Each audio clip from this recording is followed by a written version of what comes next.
In Uncharted 2, we're picking up more of Nathan Drake in his modern setting, surrounded by his more shady compatriots in this black market underworld of modern-day treasure hunting. The people that he's surrounded by are going to be that kind of maybe shadier, shiftier type of person. I mean, you got to ask yourself, who would your allies be? Who could you trust? Who would your lovers be?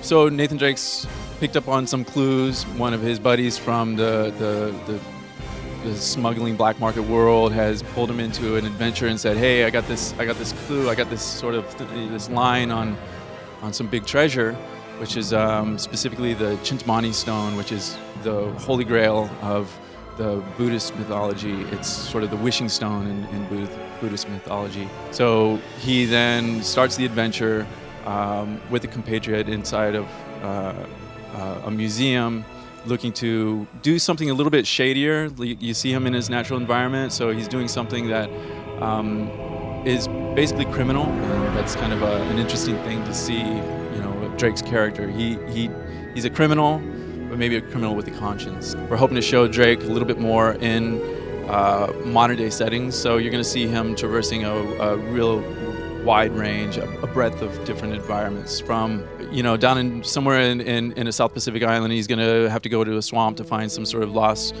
fleet, Marco Polo's lost fleet. So we're going to be in a swampy, overgrown, lush environment like last game, but we're also going to be able to throw Drake into some modern settings, such as a war-torn Nepalese environment. And in true Naughty Dog fashion, we're going to do it as lush and as detailed as we did in the jungle last game, but now it's going to be more grounded in the brick, mortar, and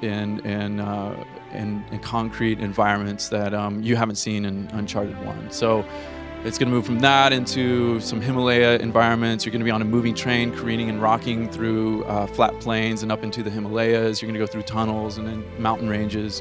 We'll have a broad range of color palettes. Like last game, we did something like a film does, like a good film, where we color script the game as you go through. So to complement the story arc of the character, we actually change the environments and actually change the palettes, and the weather, the mood, essentially is paralleling whatever the character arc is. So when Drake is going to stealth into an environment, we want the colors and the feeling of the environment to evoke that kind of a tension as you're infiltrating somewhere.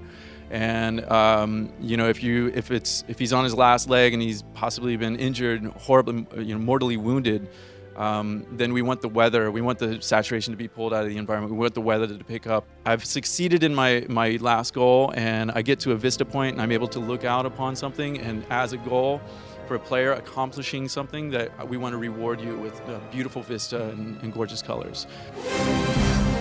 You know, the people that might be coming back, some of the cast of characters, it is the Uncharted universe, and Sullivan is right there with them. He's kind of like the older version of Drake in a way. Chloe Fraser is, she's Australian, and she comes from the black market, sort of, you know, smugglers, underbelly, just like Drake, and she's in there for the chase, she's in there for the adrenaline, she's in there just as much as Drake. And of course, her backstory, her own sort of character flaws are going to come out during the story. Maybe Drake doesn't feel too comfortable with, but he's, you know, Chloe's impetuous and going to just go for it. So it's going to add a real sort of rhythm when you're around Chloe inside of the game. It's going to add a real fun dynamic as you combat side by side with her.